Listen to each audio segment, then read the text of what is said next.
All Progressives Congress APC declares Babajide Sanwolu winner of Lagos governorship primaries. Defeat incumbent Akinwumi Ambode.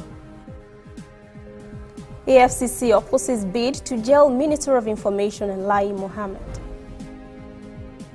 In international news, World Court orders U.S. sanctions on Iran must not affect humanitarian aid. And in sports, Mikel Obi to miss AFCON qualifier against Libya.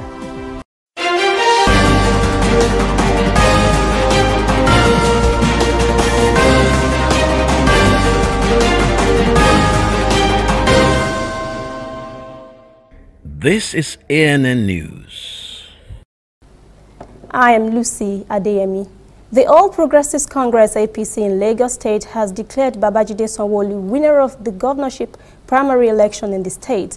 State Party Chairman Tuji Balogun, announcing the result on Tuesday night, said the election was free, fair and transparent. He announced that incumbent Governor Akinwumi Ambode scored 72,901 votes, while his challenger Babajide Sanwolu got 970,851 votes. Meanwhile, the APC National Working Committee has changed his position on the validity of the primary and has endorsed the results and declared Babajide Sanwolu as winner.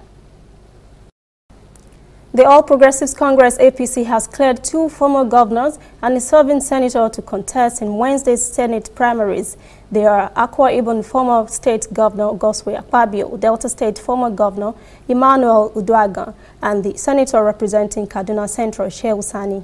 Many others were cleared to run unopposed, including outgoing Zamfara State Governor Abdulaziz Yari, Nasarawa former Governor Senator Abdullahi Adamu, Senate Minority Whip Francis Ali Mikena, and Sokoto State former Governor Magatakada Wamako.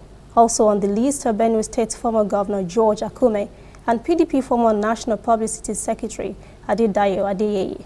The 3 senators representing Lagos State, Oluremi Tinubu, Solomon Adeola and Gbenga Ashafa, were also cleared to run as the party's sole candidates in their various senatorial zones. 2 out of 3 APC serving senators in Niger State lost on Tuesday in their bid to return to the National Assembly. The 2 were defeated in the party's primary election conducted across the 3 senatorial districts in the state. In Niger East Senatorial District, 2-time Senator and Chairman Senate Committee on Judiciary and Human Rights, David Umoru, lost to a new entrant, Sani Musa.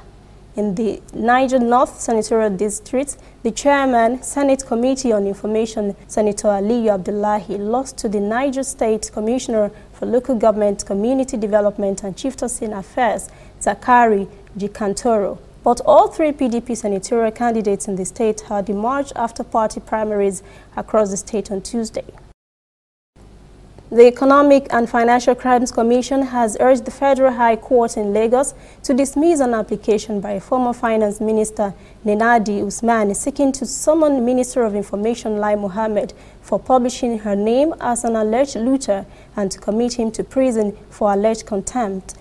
Usman is standing trial alongside former Minister of Aviation Femi Fani-Kayode and other 2 for alleged money laundering. But EFCC lawyer Rotimi Oyedepo has asked the court to dismiss Nenadi's request on the grounds that the minister never referred to Nenadi as a looter. The Institute of Chartered Accountants of Nigeria has attributed the country's stunted economic development to unhealthy politics, poor leadership and the tussle for resources distribution at all levels of government. The charge was made by the Institute's president, Alhaji Razak Jayola, at the 40th annual conference of the accounting body in Abuja on Tuesday. He also said Nigeria had not been able to harness the enormous resources with which he had been endowed. The ICANN president blames the current pace of Nigerian economy on the nature of its politics. He says it's no surprise that Nigeria is where it is on the global development ladder. The UN Development Programme has ranked Nigeria 157th out of 189 countries for Human Development Index in 2017. The federal government has increased the gas flare penalty from 10 naira per 1,000 standard cubic feet of gas to 613 naira. The government says the increase affects companies that produce 10,000 or more barrels of oil. Anyone producing fewer than 10,000 barrels of oil per day will now pay a penalty of 153 naira per 1,000 standard cubic square feet of gas.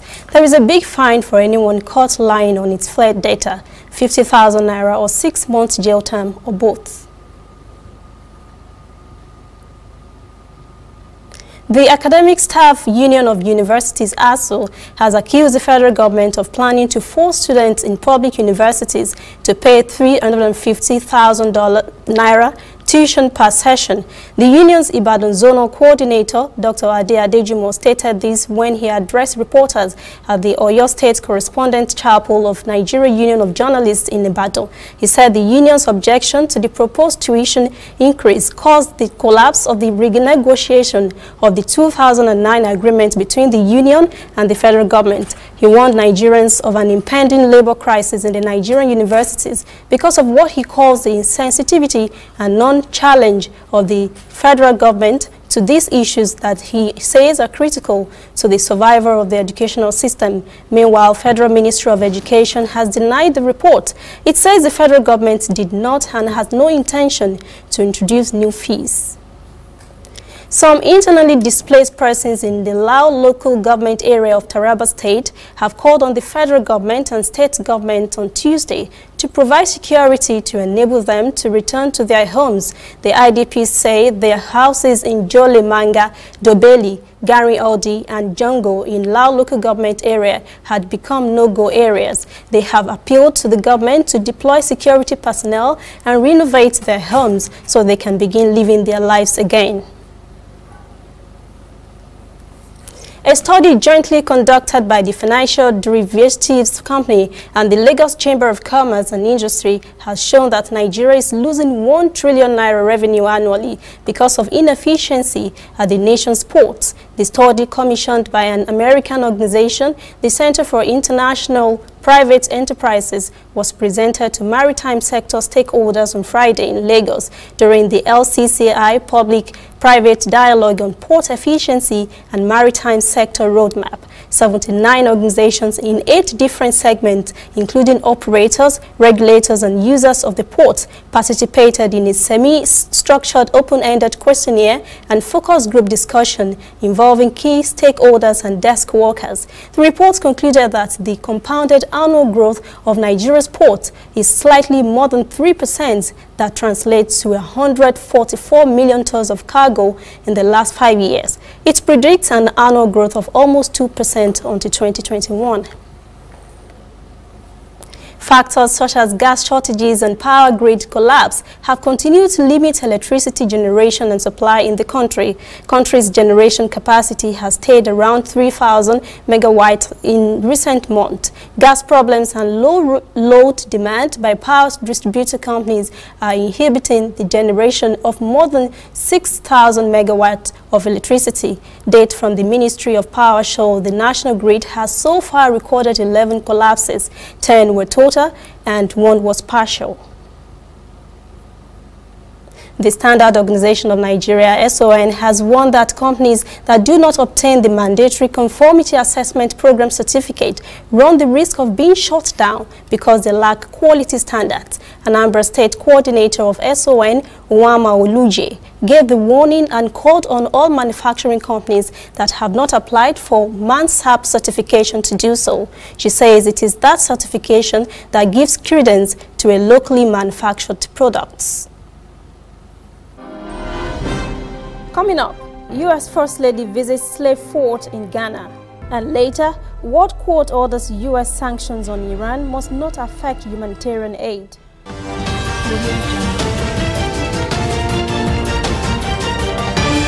You are watching ANN.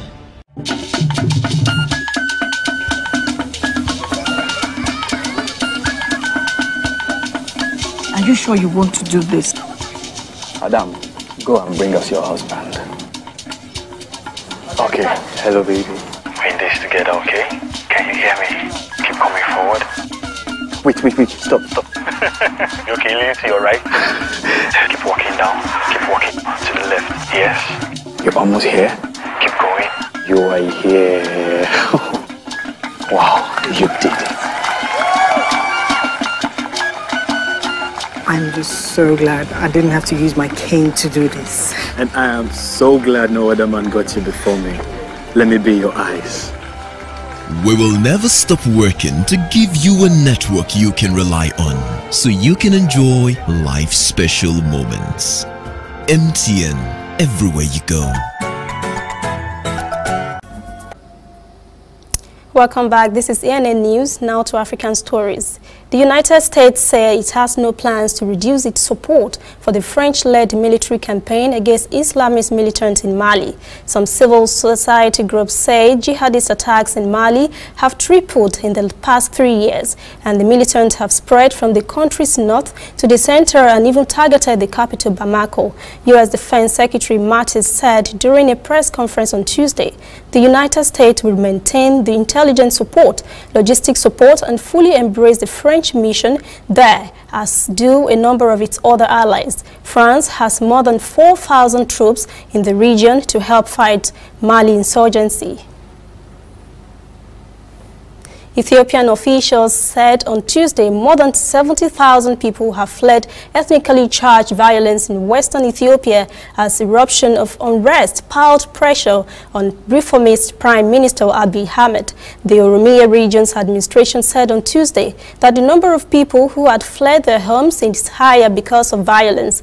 On Friday, 4 local officials were killed during a visit to neighboring Oromia region. Ethiopian Prime Minister Abiy Ahmed has promised to ease ethnic tensions and steer the state away from a hardline security policy in place for decades. UN agencies say nearly 1 million people have been forced from their homes in the country since clashes erupted 6 months ago.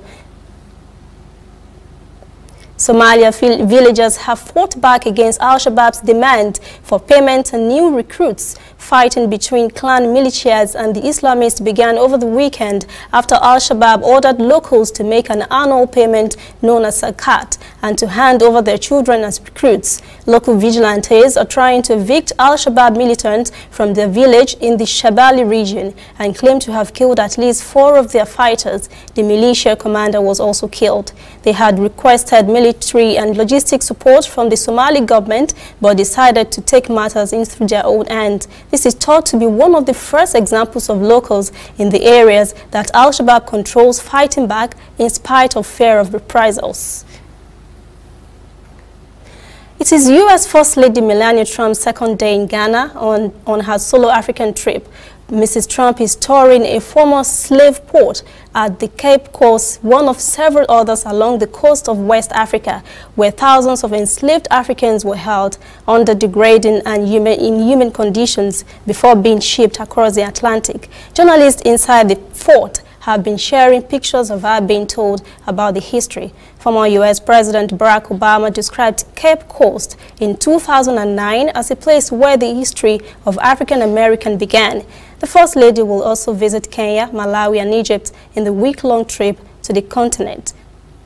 South Africa's governing African National Congress influential Women's League has called for the castration of convicted rapists. The league's president, Mark Matuba, acknowledges that there may be human rights objections, but says the idea of chemical castration, the use of drugs, and any form of castration to curb the libido should be explored. Her statement came just after the start of a trial of a man alleged to have raped a 7-year-old girl in a restaurant toilet. She says, quote, "This is our firm view that rape crimes violate the rights of the victims, disturb society's sense of peace, security, and order. Therefore, the rights of perpetrators of such crimes should not supersede the rights of the victims." End quote. South Africa has one of the highest incidences of rape in the world. The fact-checking organization Africa says police recorded more than 40,000 rapes in the last 12 months leading to March.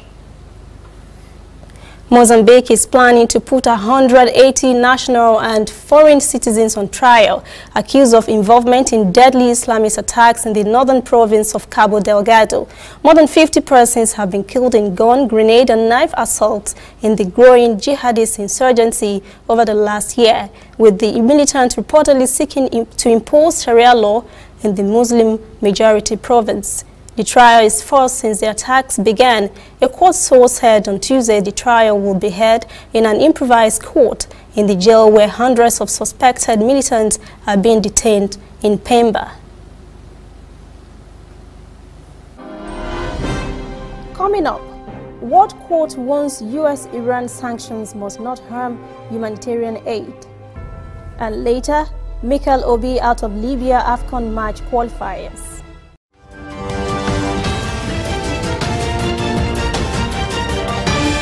You are watching ANN. If you know fit go internet or follow for Twitter, you know fit snap photo send or get it photo send. That because you dey use Palasa, your phone no dey answer. See me see wahala. My brother, go get smartphone, yeah. Drop that Palasa phone. Phone wey no go for your hand, yeah. Drop that Palasa phone. Phone wey no fit take selfie. Drop that Palasa phone. No be correct phone, yeah. Drop that Palasa phone. Upgrade to a smartphone today and get double data for 6 months on any MTN data bundle you buy. Simply purchase a smartphone from any store, anywhere in Nigeria, or bring your current smartphone from any network. Insert your MTN SIM card to start enjoying your double data bonus. Offer is open to all new and existing MTN subscribers. Join the largest smartphone movement today. Make it not for your hand, that's Palasa phone. Whether in your house, at your office, on your phone or online, we are there. We have the facts behind the headlines. We cut to the chase with the news you really need. We cover every angle. We are the bigger, better news network. We are African News Network. ANN. Watch ANN News on MITV from a truly African spirit.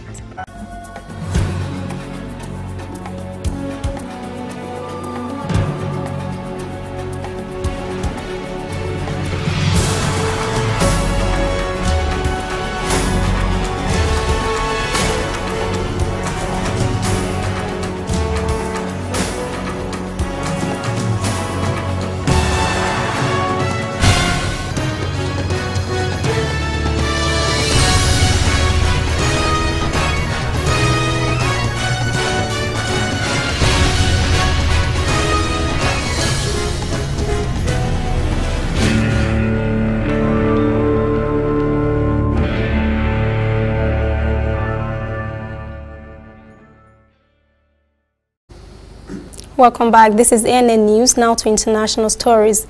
The World Court has ordered the United States to ensure that sanctions against Iran, due to be tightened next month, do not affect humanitarian aid or civil aviation safety. Judges at the International Court of Justice handed a victory to Tehran, which had argued that U.S. sanctions imposed since May violate the terms of a 1955 Treaty of Amity between the two countries. The ruling is likely to have a limited practical impact on the implementation of sanctions, which Washington is reimposing and tightening after pulling out of the 2015 nuclear deal that Iran signed with world powers. The ICJ is the United Nations highest court for resolving disputes among nations. Its rulings are binding, but the court has no power to enforce them. Both the U.S. and Iran have ignored them in the past. Hungry survivors of an earthquake and tsunami in Indonesia said on Wednesday they were scavenging for food. President Joko Widodo has visited the area a second time to ramp up aid efforts 5 days after disaster struck. The official death toll has risen to 1,407. Many were killed by tsunami waves triggered by the earthquake. Officials fear the toll numbers could rise, as most of the confirmed dead have come from Palu, a small city 1,500 kilometers northeast of Jakarta. Losses in remote areas remain unknown as communication facilities are down. Bridges and roads have been destroyed or blocked by landslides. An official of the National Disaster Mitigation Agency says most of the aid agency had been concentrated in Palu, where electricity is still out. The United States will no longer grant diplomatic visas to same-sex domestic partners or foreign diplomats. The new requirement is that they be legally married. The new policy took effect on Monday. The new rules reserve a 2009 policy instituted by former Secretary of State Hillary Clinton, which defined family or foreign diplomats as including same-sex domestic partners, thus making them eligible for diplomatic visas. More than 100 families in the United States will be affected by the policy change. 55 of them are with international organizations. Medical researchers are saying Australia could become the first country to effectively eliminate cervical cancer if vaccination and screening rates are maintained. The disease could be eradicated as a public health issue nationally within 20 years, according to new modeling.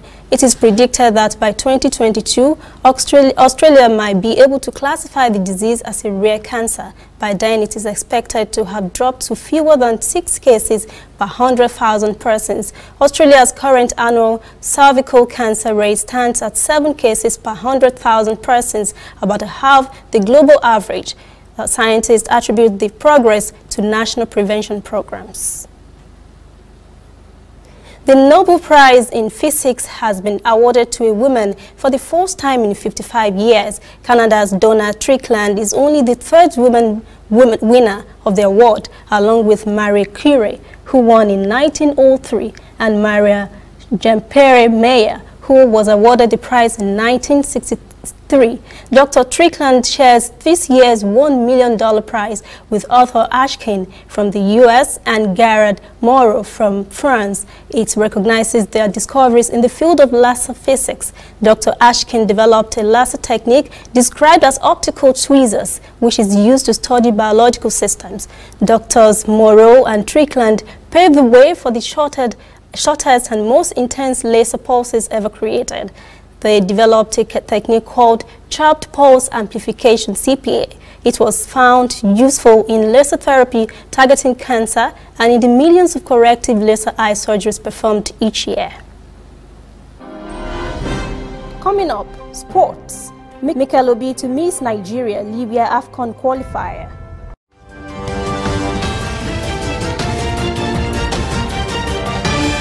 You are watching ANN.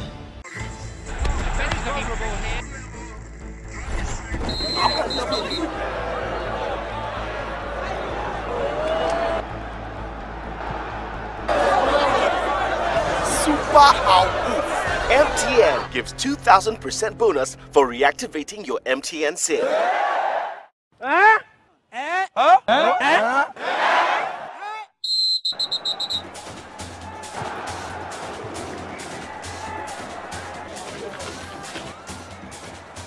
That's right. If you haven't used your MTN SIM for 45 days or more, recharge now and get 2,000% bonus. That's right, 2,000% bonus for your first recharge of every month.